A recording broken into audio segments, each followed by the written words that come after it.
There is no better way to get experience in cybersecurity than going to a competition and just jumping right into it.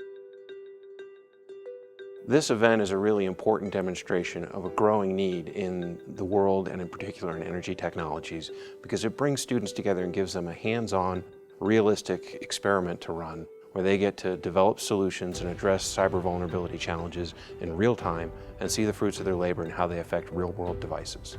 So the CyberForce event is really unique in that it's the only event in the country focused on industrial control systems. So those are devices that control everyday processes like chemical plants, factories, natural gas flows, as well as the electric systems. We're trying to make sure that the students can actually get the knowledge and see what it's like to be under a constant attack, much like pretty much critical infrastructure is already. The real-time nature of the challenge here and the dynamic aspects of it really drive students to learn at a massively accelerated pace compared to what they experience in a typical classroom environment. At the end of the day, they're exhausted, but they've probably had a whole semester worth of learning crammed into a single day. I'm excited to see how well they're doing and the approaches that they're coming up with to defend that infrastructure, and it makes it exciting to think about working with more competent and skilled people in the future.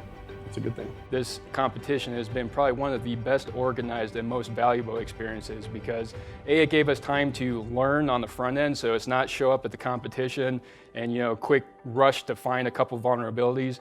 We actually had time to think about how we would structure our systems, how we would structure our network. I think that was a really valuable experience.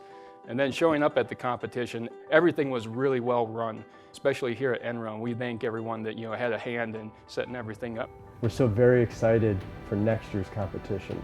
We had to turn away some exceptional teams because of our limited resources this year, and we can't wait next year for a bigger, more expansive competition here at this campus, as well as a larger competition throughout the entire country.